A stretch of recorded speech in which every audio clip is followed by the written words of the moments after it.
adalah musafir di dunia ini dengan surga atau neraka sebagai tempat pemberhentian terakhir. Mudah-mudahan Allah jadikan kita semua sebagai ahli surga. Amin ya rabbal alamin. Dan mungkin ada yang belum tahu, diumumkan kembali untuk tidak ambil gambar baik foto ataupun video terhadap saya. Ya, jadi kalau ada yang sudah terlanjur ambil gambar baik sekarang ataupun di waktu-waktu yang kemarin-kemarin, saya harap keikhlasannya untuk menghapus. Begitu ya. Baik teman-teman sekalian saya muliakan, kembali kita akan lanjutkan kajiannya dan kita akan awali dengan membaca suratul Fatihah. Sekali lagi kita minta kepada Allah semoga ilmu yang kita dapat pada hari ini menjadi ilmu yang bermanfaat. Fadha binatin nafa'ul intifa' wal mudzakarah wa tadhkir ibtigha' mardatih wa qurbih wa thawabih wa husnil khatimah ma'al fil 'afiyah wa salahil 'aqibah wa ila hadratin nabi al-Fatihah. Bismillahirrahmanirrahim.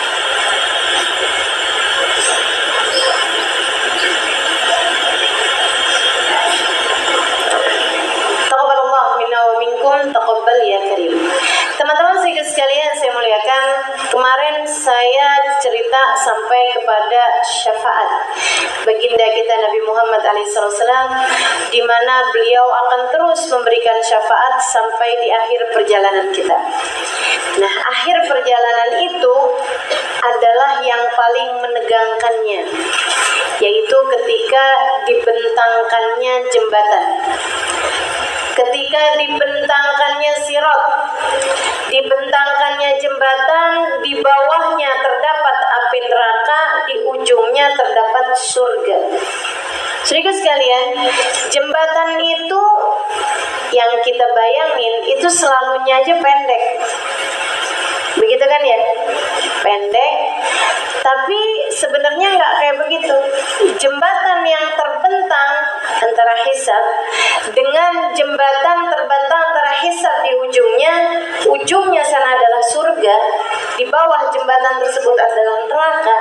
Itu sepanjang perjalanan 500 tahun. Jadi Suramadu kalah panjang. Tahu jembatan apa sih yang paling panjang judulnya? Ampera. Ampera lebih panjang dari Suramadu. Teman-teman sekalian, jembatan yang kita tahu di atas muka bumi ini yang paling panjangnya itu nggak ada apa-apanya. Jadi jembatannya itu lebih panjang dari, kalau di atas di dunia ini ada jembatan antara Jakarta ke Surabaya, misalnya dibikin jembatan nih dari Jakarta ke Surabaya di atas lautan, nah ya, itu masih lebih panjangan sirat yang ada di sana. Dan jembatan tersebut teman-teman sekalian, bawahnya itu neraka. Jadi neraka itu sepanjang jembatan tersebut. Dan neraka kan gede. Kalau selamat ngelewatin neraka, kamu bisa masuk surga. Maka saudara sekalian, Imam Ghazali bilang, ini kita nih keadaan kita nih gawat darurat. Karena lewatnya pasti, selamatnya belum tentu. Allah berkata dalam Al-Quran, A'udzubillahi minasyaitonirrajim. Wa inhum illa wariduha. Wa inhum illa wariduha. Semua dari kalian pasti akan melewati neraka. Lewatnya pasti. Kana ala rabbika hatman maqdiya. Yang kayak gitu adalah merupakan kepastian dari Allah Subhanahu wa taala. Lewatmu terhadap neraka itu pasti adalah kepastian, ketetapan yang sudah ditetapkan oleh Allah Subhanahu wa taala. Tsumma nunajjil ladzina taqaw wa nadharu adh-dhalimina fiha jithiya. Kemudian kami selamatkan di antara yang lewat tersebut hamba-hamba kami yang bertakwa, dan kami tinggalkan orang-orang yang zalim berada di dalam api neraka dalam keadaan terjungkal. Kami jungkalin yang zalim-zalim dalam neraka, kami selamatkan ke dalam surga hanya hamba-hamba kami yang bertakwa. kan darurat nih kita nih, emergency nih, hidup di dunia ini. Resikonya gede banget kalau hidup di dunia ini. Karena nerakanya pasti dilewatin, selamatnya belum tentu. Jadi ada jembatan terbentang. Lewat selamat masuk surga, lewat masuk ke dalam api neraka. Lah yang lewat jembatan ini teman-teman sekalian ada macam-macam golongannya. Golongan-golongan neraka ada orang-orang yang baru satu langkah, dua langkah udah masuk ke dalam api neraka. Baru selangkah dua langkah udah jatuh dia. Karena jembatannya Nabi Muhammad cerita adaqu minasyar wa ahaddu minasayf. Lebih tipis dari rambut, lebih tajam dari pedang. Sepanjang 500 tahun perjalanan. Jadi kalau kita jalan 500 tahun berapa panjangnya? Atau segitu tuh perjalanan kaki. Nah ini kan selamatnya kan susah banget teman-teman sekalian. Makanya kalau lewatnya pakai badan, dah nggak mungkin selamat. Lewatnya nggak boleh pakai badan, pakai ruh. Makanya kalau yang di dunianya urusannya cuma badan aja. Gimana bisa makan enak, gimana bisa tidur enak, gimana bisa pakai baju bagus, gimana punya barang bermerek, gimana muka saya jadi cakep, gimana biar orang suka sama saya, begitu ya, secara dari tampilannya, fisiknya. Nah ini nih orang-orang yang nanti lewat di atas jembatan pakai badan, ya nggak bisa sampai. Kapan ceritanya sampai? Badanmu kan berat, betul nggak? Maka teman-teman saya sekalian, lewatnya mesti pakai apa? Mesti pakai ruh. Makanya di atas muka bumi ini kita mesti kepedulian terhadap ruh lebih besar daripada kepedulian kita kepada badan. Sudah adakah rasa cinta kepada Allah dalam ruh saya, dalam hati saya? Sudah kenalkah saya rasa cinta kepada Nabi Muhammad? Memenuhi ruang hati saya sehingga membuat air mata saya mengalir ketika merindukannya. Sudah adakah dalam hati saya rasa takut kepada Allah, rasa khusyuk dalam sholat? Sudah adakah perasaan dalam hati saya, rasa senang ketika membaca Al-Quran, rasa lezat dalam munajat? Teman-teman sekalian, semuanya masalahnya ruh kita. Hatimu di mana semasa hidup di dunia ini? Kalau ruhmu, hatimu mendekat kepada Allah Subhanahu wa taala, berarti ia mendekat kepada jalan surga. Dan mau ngerti caranya ruh mendekat kepada Allah mesti ngaji. Makanya kenapa Nabi Muhammad bilang orang yang kakinya, badannya menuju kepada majelis ilmu, dia sedang menuju kepada jalan surga. Kan gitu? Nah itu karena itu adalah perjalanan ruh, membuat ruhmu jadi ngerti, membuat ruhmu jadi tahu gimana caranya punya hati yang bagus, punya ruh yang bercahaya, gitu. Sehingga sekalian saya muliakan lewat jembatan. Nah itu yang pertama-tama jatuh di saat lewat jembatan Sirat, yang artinya adalah orang-orang pertama yang masuk ke dalam api neraka bukan para penyembah berhala loh, bukan orang yang kafir kepada Allah loh, tapi Nabi Muhammad cerita orang-orang yang pertama masuk ke dalam api neraka itu justru adalah orang-orang yang diberi kenikmatan paling banyak, akan tetapi mempergunakan kenikmatannya tidak untuk Allah. Serem bener. Siapa nih yang dikasih kenikmatan paling banyak? Nabi Muhammad bercerita, awal ma yatasha'ar bi nar jahannam ala thalath rijal. Api neraka tuh pertama kali dikobarkan kepada 3 orang. Artinya yang pertama kali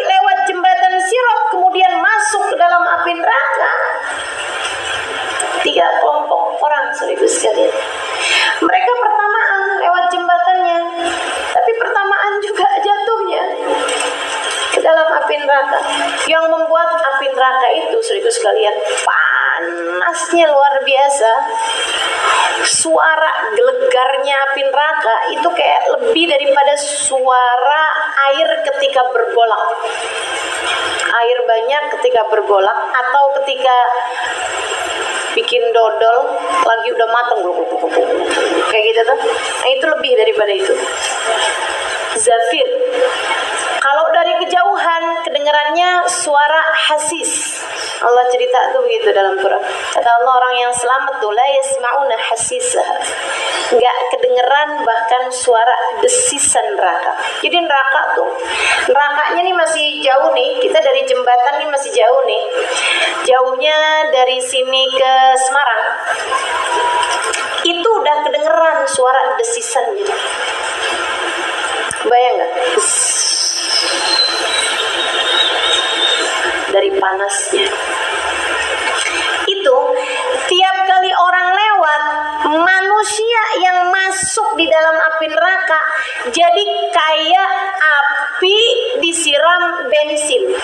Jadi manusia yang masuk, semakin banyak manusia yang masuk, semakin tambah kobarannya. Maka Allah cerita, waquduhan nasu wal hijarah. Waquduhan nas, bahan bakarnya api neraka itu adalah nas, manusia. Manusia yang masuk ke dalamnya itu jadi nambahin bahan bakarnya. Serem bener sih, ya Allah, ya Allah. Allah kasih seserem itu ya sama kita gitu. Kenapa? Saudara sekalian, biar kamu tahu yang kamu hadepin kayak gimana, biar dari di dunia kamu udah waktunya buat meminta.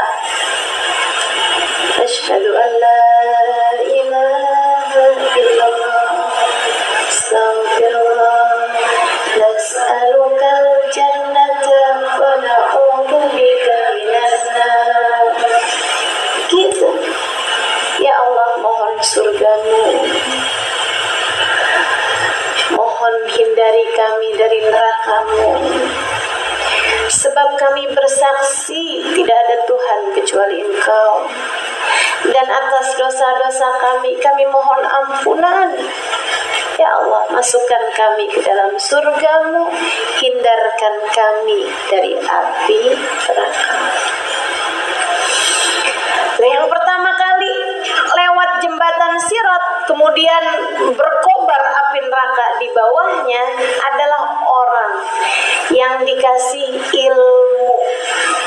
Ngeri bener. Itu pada saat itu orang-orang alim, orang-orang berilmu di dunianya, kalau kemudian jadi penyebab masuknya ke dalam api neraka, akan berteriak-teriak, ya Allah, coba waktu di dunia saya jadi orang bodoh aja. Coba waktu di dunia saya nggak usah jadi yang nyampein, tapi jadi pendengarnya aja. Waktu di dunia andai nggak usah jadi ustazah. Waktu di dunia andai nggak usah jadi ustaz. Waktu di dunia andai nggak usah jadi syekh, nggak usah jadi syekhah, nggak usah jadi dai, nggak usah jadi daya. Pada teriak-teriak mereka. Saudaraku sekalian, dikasih ilmu paling banyak sama Allah SWT, karena dikasih kecerdasan lebih daripada yang lain. Ngafalin Quran enak, ngafalin hadis Nabi enak, ngafalin ilmu-ilmu hukum-hukum agama gampang. Enak bener nih nyampein ke orang-orang. Saudaraku sekalian, saya muliakan, Allah kemudian saat hisab tanya, apa yang aku udah kasih sama kamu? Ya Allah, kau kasih kepadaku kecerdasan, kau kasih kepadaku ilmu. Kata Allah, kamu pakai buat apa? Buat belajar, ya Allah. Saya pelajarin semua hukum-hukum dalam agama Islam, saya ajarkan kepada orang lain. Buat apa? Kata Allah, karenamu ya Allah. Kata Allah, aku kasih kepadamu kecerdasan yang dengannya kamu belajar, berguru, berilmu, benar. Kamu kemudian mengajarkannya kepada orang lain, benar. Tapi kamu mengajarkannya untukku, enggak. Kamu mengajarkannya buat orang lain biar kamu dapat jabatan, biar kamu dekat sama pejabat, biar kamu dikasih amplop, biar kamu dimuliakan sama orang, biar orang kemudian memuliakanmu, memberikan dunianya kepadamu, dan kamu kemudian pakai ilmu kamu tersebut buat nyari harta. Gak ada puas-puasnya. Dengannya kamu beda-bedain majelis, yang mana yang amplopnya gedean kamu kejar. Ada udah okein tanggal sama orang, giliran dipanggil sama pejabat, undangan yang kemarin kamu tinggalkan. Kata Allah, kamu pikir aku gak tahu? Kamu tidak melakukannya untukku, maka tidak ada balasan dariku. Fadkhulin nar fannaru aula bik. Lewatlah kamu ke dalam jembatan dan masuklah ke dalam neraka. Neraka lebih pantas untukmu.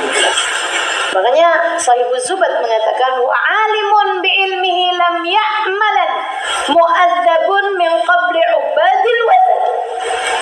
Orang berilmu yang tidak mengamalkan ilmunya, gak ngamalin buat diri sendiri, ngajarin orang lain, dan tidak karena Allah SWT, mu'adzabun min qabli ubadil watan. Disiksa duluan daripada para penyembah berhala. Serem benar teman-teman saya sekalian. Maka kita doain para ulama-ulama kita agar tidak terfitnah dari dunia. Amin. Didoain. Punya ustadz, punya ustadzah, didoain biar nggak terfitnah dengan dunia. Kalau buat laki-laki fitnahnya 3: harta, tahta, wanita. Biasanya kalahnya salah satu dari 3 hal itu. Kalau perempuan, harta, tahta, satunya apa ya? Cinta kayaknya. Serem benar. Mudah-mudahan Allah SWT selamatkan semua ulama-ulama kita, insya Allah. Ini teman-teman saya sekalian punya ustazah. Teman-teman punya ustazah nggak? Ustazah siapa? Didoain ustazahnya tuh, didoain. Doanya gini, ya Allah, kesian tuh ustazah mau udah capek tiap hari ngajar mulu, lihat jadwalnya juga full benar.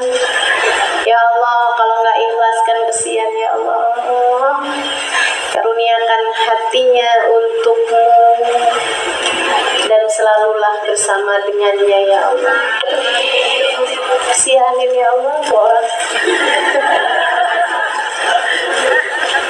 Saya aja kesian dia. Awal ma yata'asy'ar bihi nar jahannam ala salasah rijal. Yang kedua, katanya Nabi Muhammad, orang dikasih nikmat paling banyak. Ini nikmatnya ilmu emang lebih, saudara sekalian. Kan begitu ya? Yang kedua nih, dikasih nikmatnya harta. Hartanya dikasih melimpah ruah, banyak. Dan dia pakai hartanya buat sedekah. Gitu ya. Ini lewatnya duluan dari jembatan Sirat. Maksudnya dipersilahkan lewatnya duluan. Makanya masuk neraka ini juga duluan orang-orang ini gitu. Nah, yang nggak berilmu misalnya gitu, ya masuk neraka juga. Udah nggak berilmu, ahli durhaka pula, dosa pula, kan gitu ya. Masuk neraka juga belakangan. Masuk neraka juga belakangan karena lewat jembatannya kan belakangan. Ini yang pertama kali lewat jembatan dan pertama kali juga terjatuh di situ. Nah, ini dia nih 3 orang ini. Karena mereka dikasih nikmatnya paling banyak, teman-teman sekalian. Orang tuh kalau dikasih nikmatnya lebih, nah itu biasanya juga dipertanyakannya lebih dulu dan disiksanya juga lebih dulu. Betul apa enggak? Jadi yang kedua teman-teman sekalian, orang yang sama Allah dikasih harta paling banyak dan dia mendermakan hartanya. Allah tanya sama dia, kamu aku kasih apa? Kata Allah, harta ya Rabb. Banyak ya Allah. Kamu pakai apa? Sedekah ya Allah. Bangun masjid, bangun ini, bangun itu. Kasihin sama orang nggak punya. Semuanya nih, sampai. Buat apa kata Allah? Karenamu ya Allah. Kata Allah, aku kasih kamu harta. Kamu kasih sama orang lain buat sedekah ya. Kebayang teman-teman sekalian. Ini yang dikasih harta buat sedekah. Gimana dengan yang dikasih harta dan pelit, nggak mau sedekah gitu? Kayak apaan adabnya? Nah, ini mereka ini masuk nerakanya duluan. Tapi kalau mereka kemudian beriman, diselamatkannya juga duluan. Cuman saya lagi cerita pertama kali yang masuk neraka, nyicipin neraka pertama tuh dia tuh. Kata Allah, kenapa kamu dermakan hartamu? Karenamu ya Allah. Kata Allah, aku kasih harta sama kamu benar.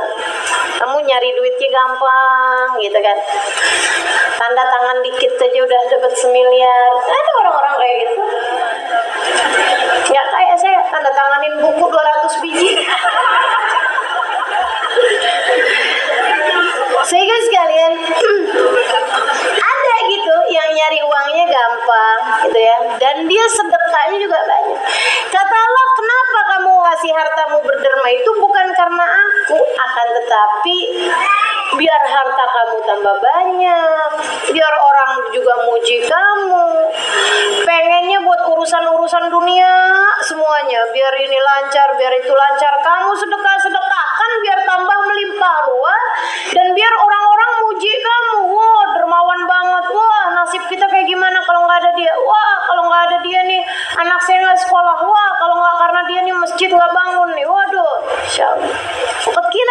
balik. Dan itu semuanya udah disampaikan kepadamu di dunia. Fadkhulin nar fannaru aulati. Masuklah kamu ke dalam neraka, neraka lebih pas bagimu. Dan yang ketiga, orang yang dikasih sama Allah suara paling bagus, teman-teman sekalian. Suaranya bagus. Suaranya bagus, enak, dan dia dengannya ngafalin Quran, baca Quran, suka tilawah di masjid sana, di pengajian sana. Aduh. Allah tanya, apa yang sudah aku kasih sama kamu? Teman-teman sekalian, katanya Allah SWT sama orang tersebut, apa yang sudah aku kasih sama kamu? Suara yang indah ya Allah. Kamu pakai buat apa? Baca Quran ya Allah. Untuk apa? Untukmu ya Allah. Allah, aku udah kasih sama kamu suara bagus. Kamu pakai juga suara tersebut buat baca Quran ya? Tapi kamu melakukannya untukku enggak? Kamu melakukannya biar orang puji-puji kamu. Orang bilang, wah kalau dengar suaranya dia merinding. Wah dia kalau baca Quran kita kayak dibawanya ke alam lain. Waduh enak banget. Alam apa tuh ya? Enak banget suaranya. Waqad qila lak dzalik. Sudah diucapkan kan kepada kamu di dunia. Fadkhulin nar, itu adalah balasan yang aku beri kepadamu di dunia itu dia. Fannar wa ulabik, masuklah kamu ke dalam neraka, neraka lebih pas bagimu. Serem benar teman-teman sekalian. Mudah-mudahan Allah selamatkan kita semua dari ketidakikhlasan dalam berbuat. Amin ya rabbal alamin. Bukan berarti nggak perlu sedekah, bukan berarti nggak perlu belajar, bukan berarti nggak perlu baca Quran, ya bagus. Itu justru amalan-amalan yang membuatmu dipersegerakan hisabnya. Hanya aja masalahnya jangan sampai kita tergoda sama keinginan duniawi. Kerjakan semuanya dengan ikhlas, insya Allah. Sehingga sekalian saya muliakan neraka nih, lewatin. Ada yang pertama kali jatuh, ada lagi yang jalan, udah bulanan jalan, ada yang udah harian jalan, kemudian terjatuh di dalam api neraka. Ada orang-orang udah surganya kelihatan jatuh. Kira-kira mendingan mana tuh? Jatuh di awal, jatuh di tengah, jatuh di akhir?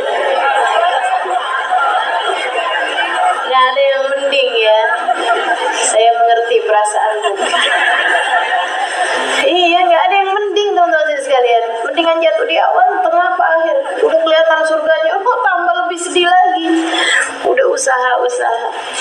Nah, gimana caranya membuat selamat? Teman-teman sekalian, itu lewatnya jangan pakai jalan. Lewatnya pakai apa? Nih dia nih. Dan oh ya, sebelum saya sampaikan menuju surga nih, di bawahnya itu si jembatan tadi itu neraka. Neraka itu darokat. Tingkatan. Yang paling mendingan itu ya, itu orang-orang yang ketika lewat masuk ke dalam neraka, nyampe di neraka yang paling atas.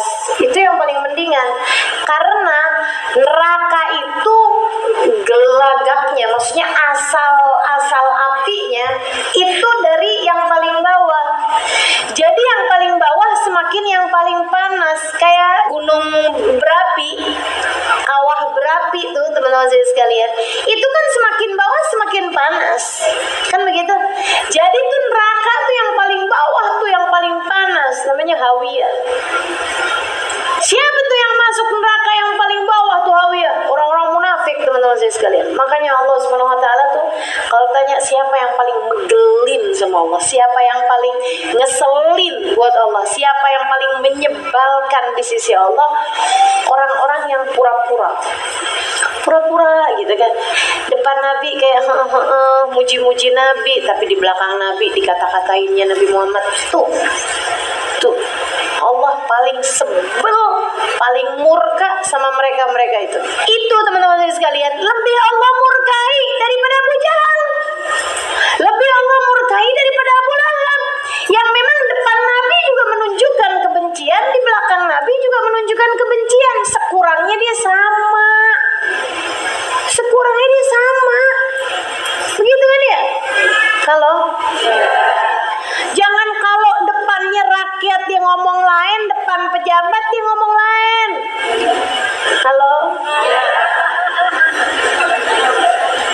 Nih teman-teman sekalian, bukan depan siapa dia beda, belakangnya dia beda gitu. Itu yang paling Allah gak suka. Kenapa kamu pura-pura? Kamu jahat, kamu busuk aja, tampil busuk.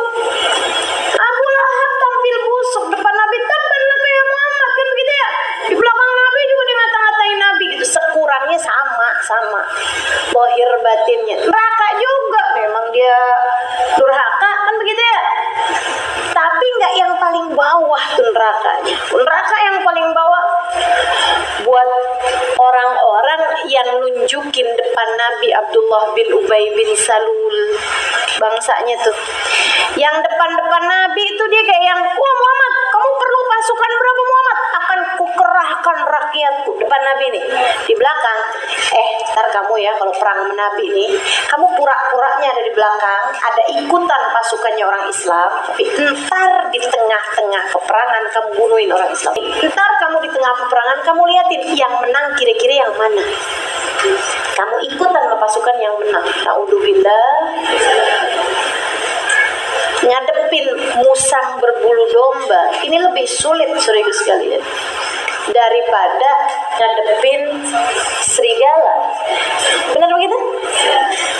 Mending ngadepin sekalian yang kelihatan sebagai musuh daripada orang yang pura-pura jadi kawan padahal sebenarnya dia musuh.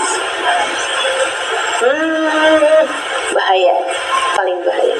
Itu makanya tempat mereka kerak neraka yang paling bawah.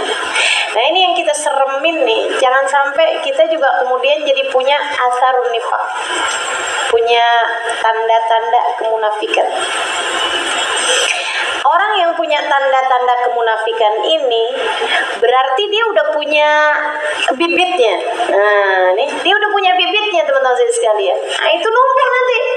Nanti itu kalau udah numbuh, takutnya nanti mati Allah kumpulkan kamu bersama dengan mereka. Si munafikun ini. Siapa mereka munafikun ini? Cirinya apa sih? Nabi bilang tanda-tanda nifak ketiga. Orang yang apabila berbicara dia bohong. Ayatul munafik gitu ya. Tanda munafik deh. Kalau bicara bohong, kalau janji ingkar, kalau diamanatin khianat. bohong. Hati-hati mau bohong.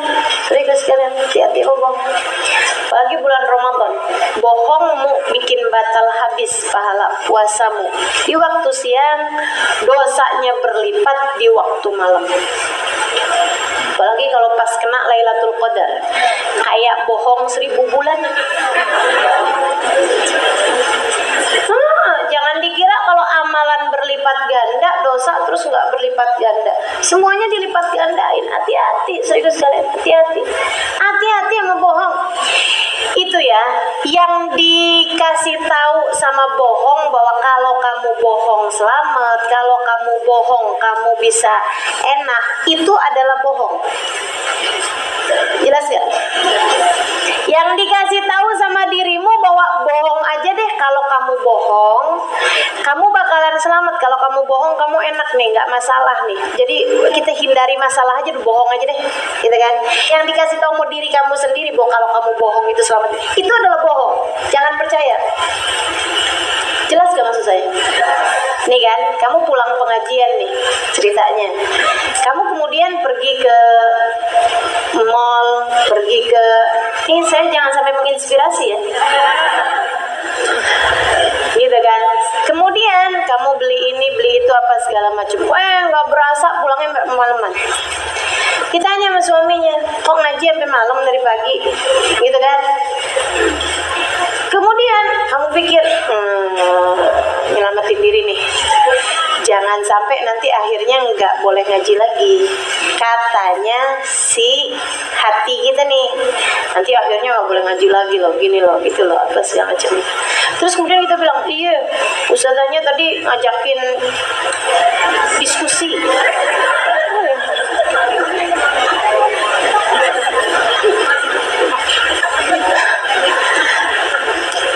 Kok diskusi lama banget, ngajakin jalan-jalan? Ustazahnya ngajakin jalan-jalan? Jadi aneh ya? Iya, tadi tuh saya diajakin sama ustazah buat ini, pergi ziarah. Kemana aja? Ke ini, ke ini. Bohong terus tuh akhirnya. Bohong. Panjang bohongnya. Serius sekalian saya muliakan. Nantinya malah yang kamu perkirakan, akhirnya kalau saya jujur takutnya nggak bolehin lagi saya pergi ngaji, akhirnya malah justru jadi kejadian, tapi dengan bohong. Nanti kalau pas kamu mau ngaji lagi kemana nih, mau sejaliman? Jangan deh, ntar kamu pulangnya malam lagi, ajakin diskusi lagi, ajakin jalan lagi, itu kan akhirnya jadi malah kejadian. Jadi teman-teman serius sekalian, bohong itu bawa kepada kebohongan, nggak ada habis-habisnya. Akhirnya hidupmu jadi penuh dengan kebohongan. Lama-lama teman-teman serius sekalian, orang yang terbiasa bohong sampai ingin mempercayai kebohongannya sendiri, sampai akhirnya udah nggak jelas lagi yang mana yang bohong, yang mana yang benar. Kamu jadi makanya serius sekalian, di rumah-rumah sakit jiwa itu banyak orang-orang yang kayak begitu. Ada saya pernah tahu orang buka pondok khusus buat orang rumah sakit jiwa, pondok pesantren khusus buat orang yang sakit jiwa. Kiainya kalau manggil santrinya bukan nama santrinya, saya Siti Jenar, Sunan Gunung Jati. Itu ada yang maju ke depan, dia ngirain dirinya Sunan Gunung Jati. Ada satu santri dipanggil apa aja nggak nyaut, terus ditanyain, kamu nggak nyaut? Bukan saya. Imam Syafi'i? Bukan saya. Kamu siapa? Israil.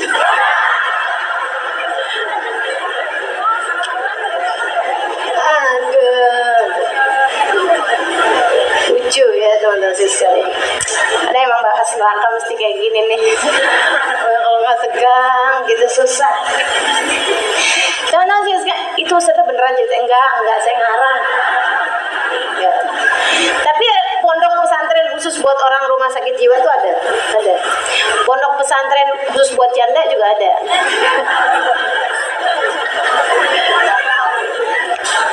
Gimana tuh Ustazah sih mau daftar gitu? Saya. Jadi teman-teman saya sekalian,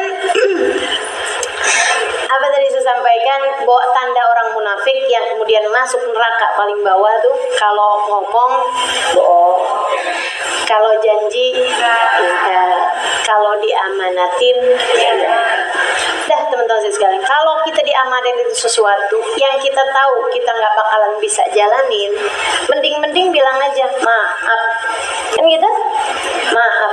Bahkan sekedar nih orang kirim salam, tuh repot tuh. Kalau kemudian kita takut nggak bisa jalanin amanatnya, jangan diiyain. Insya Allah kalau nggak lupa gitu kan, atau maaf deh gitu.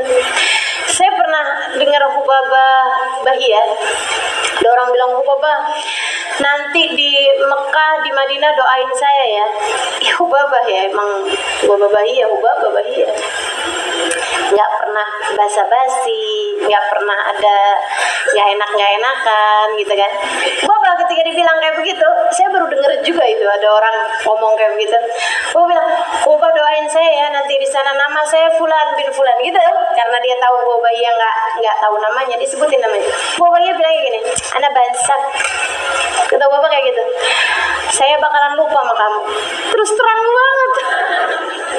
Emang nyakitin yang denger, tapi jadi nggak janji gitu loh. Waktu kemudian saya tanya, Bapak kenapa sih jawabnya kayak gitu, orang yang denger kan mungkin sakit hati. Lah ada bahasa kalimat. Dia bilang, saya bakalan lupa emang Halimah. Kamu minta saya buat ingetin nama semua orang, saya bakalan lupa. Jadi teman-teman saya sekalian, ini saya dalam rangka curhat ini ya, mohon maaf. Jangan minta saya untuk ingetin semua nama orang. Ustazah inget gak sama saya? Aduh, itu pertanyaan jebakan. Mohon maaf, susah tuh saya. Udah gak usah gitu. Yang penting ya, kan saya doain nih ya Allah, semua yang pernah hadir di majelis saya itu udah masuk. Insya Allah saya tahu bagaimana saya harus mendoakanmu gitu. Dan gak usah minta saya buat ngingetin nama orang satu-satu gitu. Itu teman-teman saya sekalian, kalau ngomong bohong, kalau janji ingkar, kalau diberi amanat dia khianat. Nah itu orang yang akan berada di kerak neraka yang paling bawah. Artinya bahwa kalau kamu menjadi salah satu dari 3 orang ini, muslim kamu muslim, tapi nanti bisa jadi akhir kehidupan Allah cabut iman kamu karena Allah lihat nih kayaknya lebih miripan sama orang munafik daripada orang muslim. Lebih miripan munafik kamu daripada orang muslim, lebih miripan sama Abdullah bin Ubay bin Salul kamu nih daripada orang muslim. Dah cabut aja imannya. Gitu teman-teman saya sekalian, itu yang ngeri. Makanya Nabi ketika ditanya, Rasul, ada nggak orang mukmin yang minum khamr? Ada, tapi kemudian taubat. Ada nggak orang mukmin zina? Ada, tapi kemudian taubat. Ada nggak orang mukmin bunuh orang? Ada, tapi kemudian taubat. Ada nggak orang mukmin bohong? Nggak ada, kata Nabi. Serem kan? Nggak ada, kata Nabi. Orang mukmin nggak ada yang bohong. Innama yaftaril kadziba alladziina la yu'minuna billah. Allah bilang yang suka bikin kabar-kabar yang nggak benar itu adalah orang yang nggak beriman kepada Allah. Nah ini zamannya nih, zamannya hoax, zamannya kabar-kabar bohong beredar begitu aja. Ya Allah, serem bener teman-teman saya sekalian. Jadi teman-teman saya sekalian, saya muliakan, kembali kepada api neraka. Nah, itu neraka itu darokat. Jadi yang paling bawah yang paling gak enak, paling bawah yang paling gak enak, sana enak. Tapi neraka mah semuanya gak enak, semuanya gak enak teman-teman saya sekalian. Baca cerita tentang neraka di surat Al-Waqiah, ya Allah, ngerinya. Makanannya kata Allah dari pohon berduri yang begitu dimakan pretel semuanya. Aduh. Minumannya dari timah mendidih, sekali minum terbakar semua anggota tubuhnya, tapi dikasih haus. Ya Allah, udah gak mau deh ya Allah, pokoknya gak mau ya Allah. Gak mau neraka ya Allah, nyicip juga jangan ya Allah, jangan nyicip aja gak mau gitu. Silakan mencicipi neraka kali mau enggak ya Allah, ya Allah. Itu teman-teman saya sekarang, darokat neraka. Semakin bawah semakin gak enak, sampai paling atas udah nggak enak juga. Pokoknya dah. Itu ya, bercandaan yang ngeremehin neraka jangan pernah terlontar dari lisan-lisan kita. Kalau mau bercanda yang lain aja. Nih, saya tadi juga bercanda kan begitu ya. Bercanda yang enak aja, bercanda yang hal-hal yang nggak beresiko aja, saudara sekalian. Tapi bercanda urusan neraka, kayaknya neraka nggak apa-apa loh. Nanti kamu kalau masuk neraka ketemu si ini, dikirain di neraka bisa selfie gitu. Bisa ketemu sama artisnya, kamu ada neraka juga, ayo kita lihat ya. Ada, ya Allah, hati-hati teman-teman sekalian, hati-hati. Saya kalau masuk surga terus ketemu sama kamu juga, mendingan saya di neraka. Astagfirullah. Hati-hati, bercandaan, hati-hati. Jangan bercandaan bobo surga, jangan bercandaan bobo neraka, teman-teman sekalian. Jangan. Urusan hal-hal yang seperti itu nggak pantas buat dibicandai. Al-Quran, kiamat, Nabi Muhammad, gitu ya. Para nabi-nabinya Allah, para kitab-kitabnya Allah, jangan pakai dibuat bercanda. Jangan. Serem.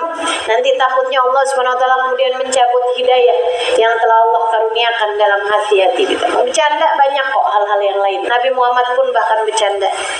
Tapi bercandanya jangan yang ambil resiko kayak begitu. Ada banyak bahan bercandaan. Betul kan ya?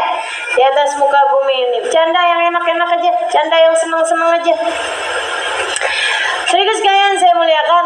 Tapi Ustazah, Nabi Muhammad juga ada bercanda urusan surga. Tapi nggak bercanda yang buat resiko. Nabi ada bilang kan sama seorang nenek-nenek, Rasulullah doakan nih nenek ini, Rasul umur nenek udah tua, Rasul doain nenek ini biar masuk surga. Nabi Muhammad bilang dengan serius, maaf bu, nenek-nenek kagak ada di surga. Bener Nabi, ya kan? Nabi bercanda, tapi Nabi bener gitu. Bercandanya pun bener, alaihi salatu.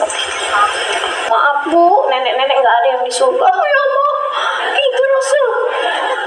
Nenek-nenek nggak masuk surga Rasul. Iya bu, saya udah lihat surga, kagak ada nenek-nenek di sana. Rasul.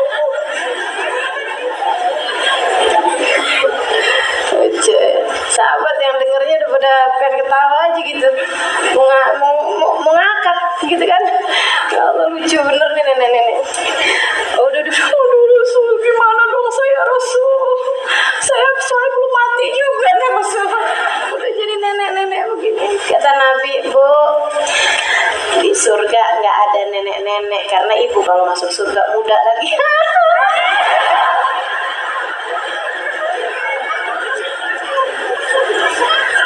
Kulit ibu yang sekarang udah keriput jadi mulus lagi. Ibu jadi cantik lagi. Gitu ya Nabi alaihi salam. Canda. Ada orang, aku bercandaan ya. Udah deh. Oh ya, lanjut aja ya, nggak apa ya. Ada orang nih pamitan sama Nabi. Rasul, doakan saya, kami besok mau mengadakan perjalanan dagang. Doakan. Doain sama Nabi. Mudah-mudahan dagangannya lancar gini gitu. Kamu besok mau naik anaknya unta? Kata Nabi gitu. Enggak Rasul. Terus naik apa kata Nabi? Naik unta Rasul. Nah emang unta anaknya kuda? Canda ya. Naik anaknya unta, ya kan anak unta gitu kan. Biarpun unta juga tetap anaknya unta, betul nggak? Bisa unta anaknya kuda. Alaihi salatu. Seru bercandaannya Nabi itu, seru teman-teman sekalian. Banyak saya tahu, tapi nggak mau saya sampaikan di sini karena saya lagi bahas neraka, nggak kelar-kelar nih. Jadi saya sekalian tuh neraka tuh udah lekat tingkatan. Nyeremin. Adab neraka paling ringan. Adab neraka paling ringan dipakein sendal dari api yang dengan dipakai sendalnya mendidih ubun-ubunnya.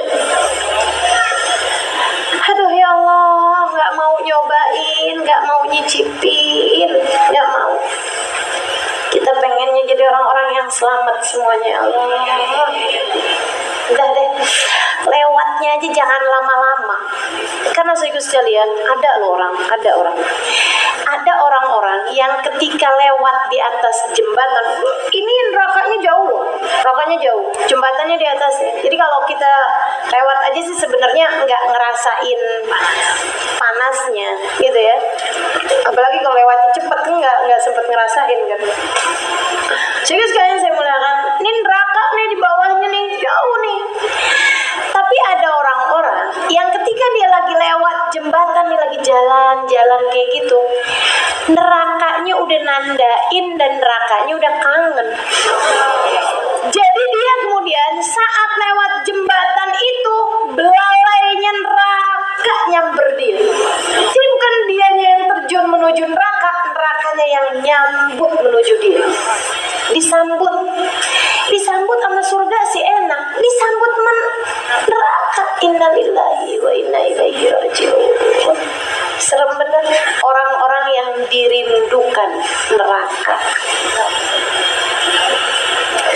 Alhamdulillah min dzalik. Alhamdulillah min dzalik. Mudah-mudahan Allah selamatin kita semua. Sehingga sekalian saya muliakan, nah yang selamat ini ada 5 kelompok cara, 5 cara lewatin jembatan. 5 bukan 5 cara di dunianya, bukan, tapi 5 cara orang lewat jembatannya. Yang pertama teman-teman sekalian, orang-orang tercepat dan yang paling pertama juga lewat jembatannya. Siapa mereka? Bukan siapa mereka? Ya tentu aja nabi-nabinya Allah SWT, para kekasih-kasihnya Allah SWT. Mereka lewatnya itu secepat kilat, sekejapan mata teman-teman sekalian. Udah sampai. Itu pemilik cahaya paling terang. Siapa mereka? Bagindamu Nabi Muhammad SAW. Allah cerita tentang mereka dalam Al-Quran. Kata Allah gini, Yauma la yukhzillahu nabi. Nanti di hari akhirat Allah gak akan pernah kecewakan Nabi Muhammad. Walladzina amanu ma'ahu, dan orang-orang yang beriman bersama Nabi Muhammad. Yang mirip-mirip Nabi nih barengan Nabi, belakangnya Nabi. Nuruhum yas'a baina aydihim wa an aymanihim. Cahaya melingkupi mereka dari sisi depan dan kanan mereka. Oh, terang-terang cahayanya. Andai kita menjadi salah seorang di antara mereka. Amin. Sifat kilat teman-teman, nyampe surga. Kata Allah cerita dalam ayat yang lain, la yasma'una hasisaha wa hum fi majtahat anfusuhum khalidun. La yasma'una hasisaha. Mereka ini diselamatin sama Allah dari api neraka sampai membuat mereka nggak dengar suara desisan neraka. Desisannya aja nggak kedengeran dari cepatnya lewat jembatan itu, dari cepatnya lewat di atasnya neraka.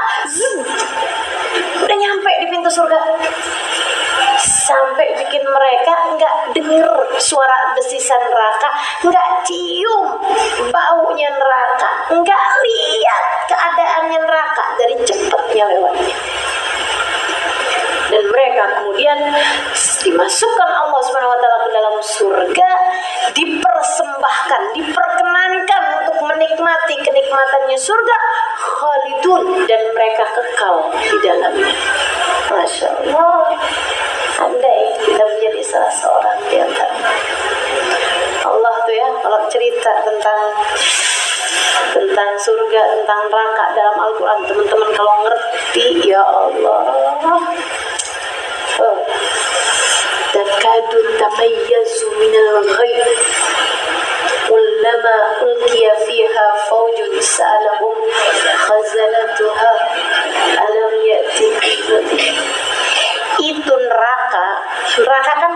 satu, tapi takadu tamayyazu minal ghaid. Dari marahnya neraka, dari penuh dengan kebenciannya neraka terhadap para penghuninya, sampai mereka terpental-pental apinya, kata Allah. Takadu tamayyaz minal ghaid. Si neraka itu berpental-pental apinya dari kemarahan terhadap penghuni-penghuninya. Kullama ulqiya fiha fawzun. Tiap kali datang di rombongan masuk ke dalam api neraka, mereka bilang, ente nggak pada denger adanya nabi? Udah datang kan nabinya, kenapa ente nggak beriman? Sini rasain gitu. Ngeri banget gak sih?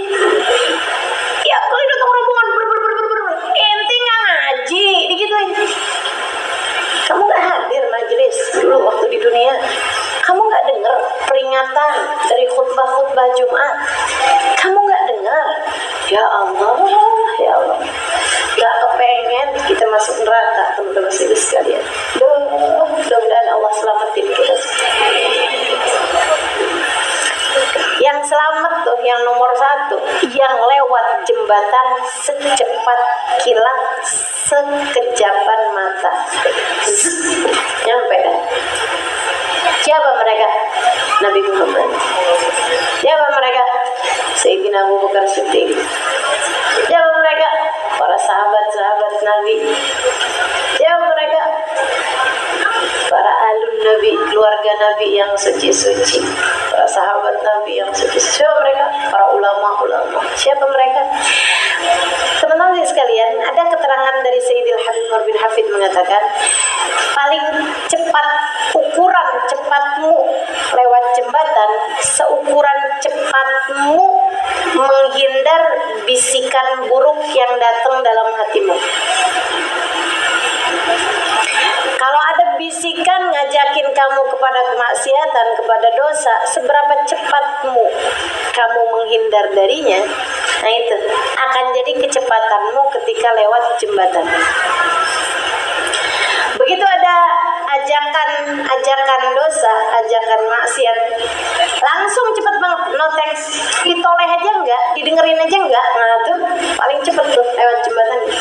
Tapi kalau kemudian apa, iya juga ya, enak juga ya, gitu ya, nggak usah ngaji deh hari ini, gimana ya enaknya ya, mendingan kamu belanja aja, kan udah deketan sama Ramadan, ntar waktu belanjanya juga ya. Atau gini aja deh, ngaji dulu, abis itu kemudian belanja. Oke, deal. Sempat ada transaksi, sempat ada deal-dealan. Nah itu bisa rada lamaan tuh lewat itu. Serem ya. Bisikan-bisikan buruk dalam hatimu kayak gimana kamu ngadepin? Sehingga sekalian, nah kalau surga darajat, ya, itu yang pertama yang lewatin secepat kilat. Kemudian yang melewatinya seperti angin berhembus, cepet teman-teman sekalian, kayak angin kalau berhembus.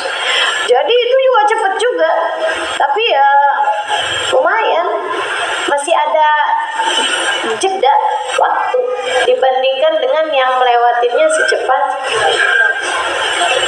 Di bawah itu, maksudnya di bawah itu lebih lama dari itu, kayak orang naik kuda yang cepat, orang naik mobil cepat gitu.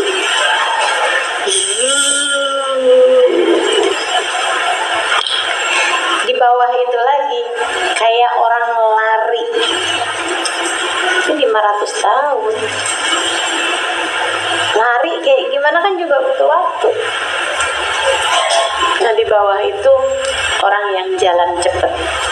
Habis itu orang yang jalan sebenarnya.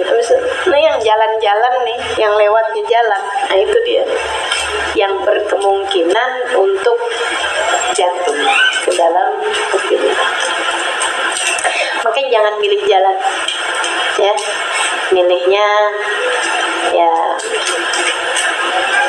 itu tadi, lari atau kayak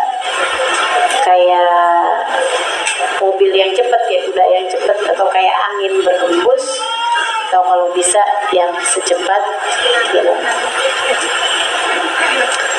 Cepet-cepet kita nih, pokoknya hidup dunia nih udah nggak sempetnya kita mau maksiat, nggak sempet teman-teman sekalian, karena perlu lewat yang cepet nanti di atas jembatan itu ya.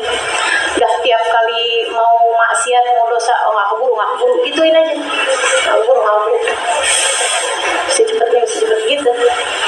Jadi teman-teman sekalian, sampai masuk surga. Nah, di surga itu seperti yang tadi saya sampaikan, derajat yang paling enak, yang paling atas. Nah, di masing-masing surga yang derajat-derajat itu ada banyak pintu-pintunya gitu.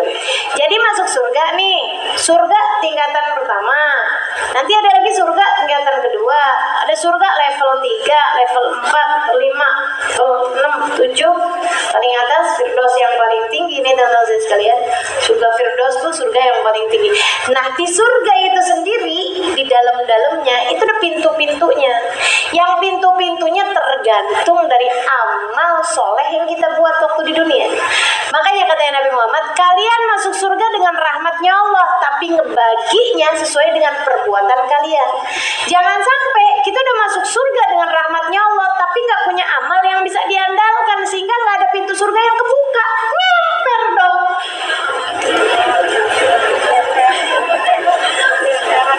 Di emperannya maksud saya, mau masuk surga pintu puasa kagak ada nama kita di situ. Mau masuk surga di pintu sholat malamnya banyak bolongnya. Mau masuk surga di pintu bakti sama orang tua kagak ada nama kita di situ, karena kita biasa-biasa aja sama orang tua kita. Durhaka sih kagak, tapi bakti banget juga enggak, gitu kan? Mau masuk surga dari pintu sedekahnya hitung-hitungan banget.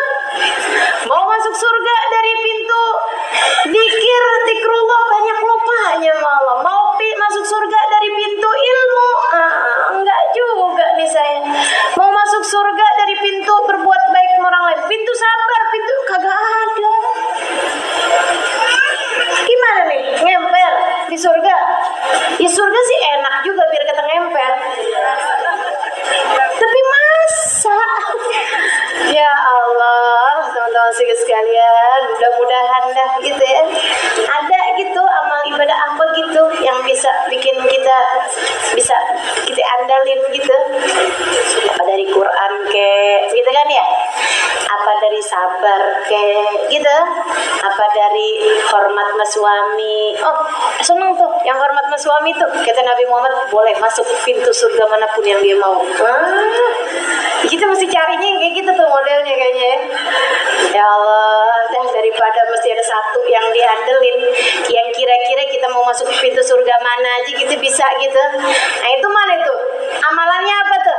Tuh Nabi Muhammad ngasih tuh, ayo mamratin salat fardaha, salat syahra, wa atta'at zawjaha faltadkhulil jannah min ayyi babin syat. Kalau ada seorang perempuan sholatnya rapi, puasanya benar di bulan Ramadan, sholat fardunya bagus, dan dia nambah amal ibadah berupa dia baik sama suaminya, benar sama suaminya, dia boleh masuk surga dari pintu manapun yang dia mau. Pintu surga mana dia bakalan kebuka. Kalau dia buka pintu surga, kebuka surga, kebuka. Seneng kan ya? Seneng nih yang lagi nenek. Makanya udah deh, kalau lagi suami nyebelin gak apa-apa, sabar. Yang penting bisa masuk surga di pintu mana. Emang surga emang gak gampang gitu. Jadi kalau lagi ngadepin suami susah nih, kita nih lagi ngadepin suami, kayaknya lagi menguji kesabaran kita sambil ngingetin hati, surga memang gak gampang. Gak gampang surga, tapi dibandingin sama surganya, wah bisa saya jalanin, bisa. Jadi suami marah-marah kita senyum aja, ngebayangin surga kan gitu ya, asik nih bisa dapat surga dari pintu manapun. Nanti di akhirat saya mau nyari surga yang ada Sayyidah Fatimahnya, gitu kan? Buka pintu surga, ada Sayyidah Fatimah nggak di sini? Oh nggak ada, gitu lagi, cari lagi gitu. Amin. Jadi yang sabar, emang hidup mah isinya sabar, teman-teman saya sekalian. Gak ada lagi kecuali sabar di sini. Sholat perlu sabar, biar nggak buru-buru. Puasa perlu sabar, biar jangan buka sebelum waktunya. Ninggalin dosa perlu sabar, ngadepin suami perlu sabar, ngadepin orang tua perlu sabar, ngadepin anak perlu sabar, mau hadir majelis perlu sabar, mau apa aja perlu sabar.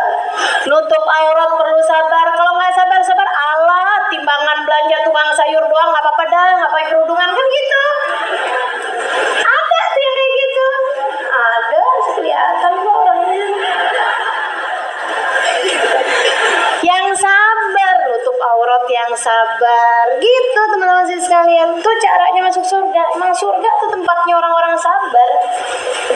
Sehingga sekalian saya muliakan, kalau diuji yang sabar, ada orang yang meninggal dari orang yang kita cintai yang sabar. Semuanya memang perlu sabar. Dikasih kemiskinan yang sabar, gitu kan? Sampai dengan umur 40 tahun belum ada yang lamar yang sabar. Udah kawin belasan tahun belum ada anak yang sabar. Emang hidup mah isinya sabar teman-teman, sabar isinya. Belajar nggak masuk juga, ngadepin ustazah yang sabar. Jadi sehingga sekalian tuh surga tuh derajat ya, ada derajatnya. Kalau kemudian kamu tembus, naik ke surga berikutnya, naik lagi surga berikutnya, naik lagi surga berikutnya, gitu sampai ada surga yang paling tinggi namanya Firdausul A'la. Surga Firdaus. Nah surga Firdaus itu sendiri ternyata derajat, ada derajatnya, ada Al-A'la, surga Firdaus Al-A'la, surga Firdaus yang paling tingginya lagi. Oh luar biasa ya. Jadi ada level-levelnya, di dalamnya ada tingkatan kelas-kelasnya. Masya Allah, Masya Allah. Nabi adanya di mana? Nabi mah kelilingan, ya kan? Nabi keliling. Insya Allah mudah-mudahan kita ketemu sama Nabi Muhammad. Kalau sudah orang semuanya masuk surga, yang di neraka emang udah semuanya yang akan di neraka. Seperti yang pernah saya ceritakan kan, Nabi memberi syafaat tuh di pintu surga, nungguin sampai semuanya masuk surga. Itu kalau udah umat-umat yang terdahulu semuanya juga yang masuk surga, udah masuk surga, pintu surga ditutup, zet. Kemudian kematian disembelih, zet. La mauta ba'dal yaum, nggak ada mati abis gini. Yang di neraka, yang di surga, nggak akan ada oplosan lagi, udah.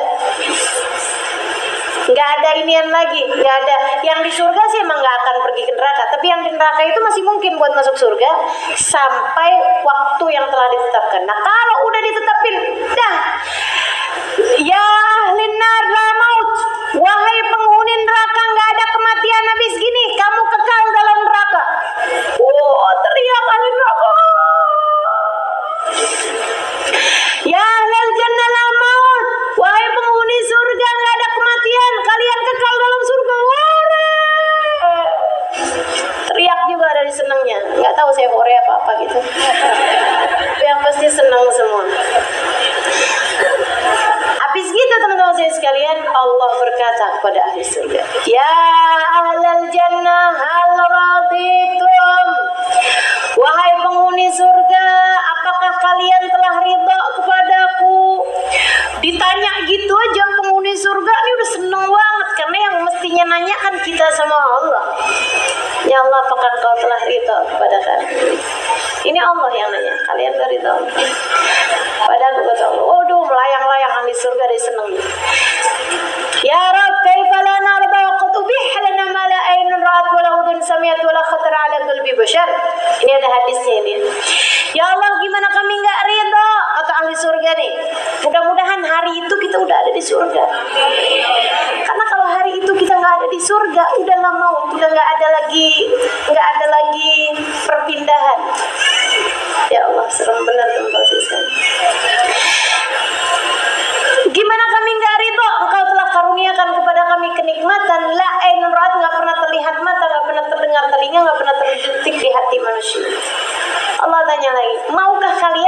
nikmat lebih indah daripada ini.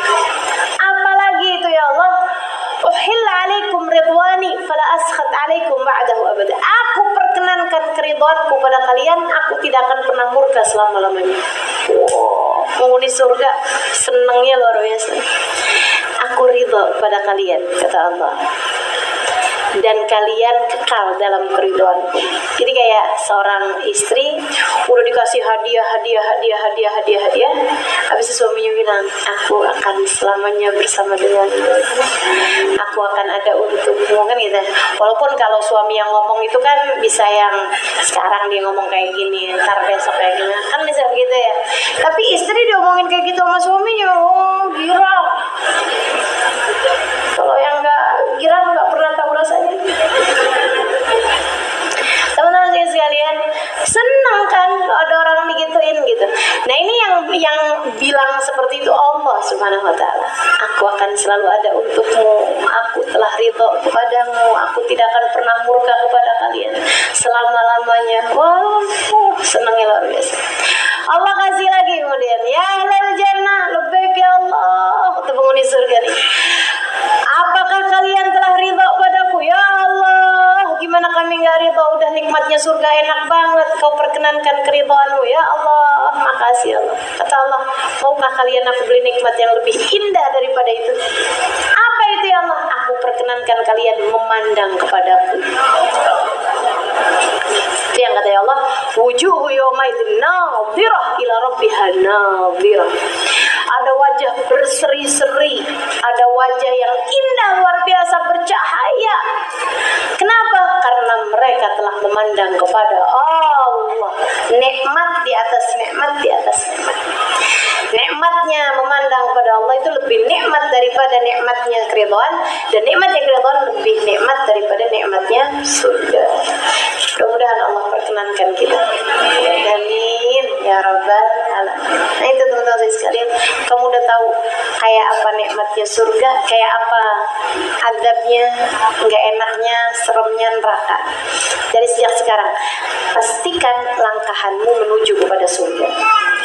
Tujuanmu, tempat kembalimu, pastikan surga di akhirnya. Jadi kalau mau apa-apaan, mikirin, nih bawa saya kemana nih, gitu. Mau ngomong, pikirin, nih bawa saya kemana nih. Mau ngerjain apaan, pikirin, nih bawa saya kemana nih. Di antara surga neraka, kemana tempat kembali kita. Kalau mau ngerjain apa-apaan, pikirin panjang untuk masa depan kita. Bukan untuk setahun ke depan, bukan untuk 10 tahun ke depan, bukan. Tapi untuk masa yang selama-lamanya, apakah bawa saya ke surga ataukah bawa saya ke neraka.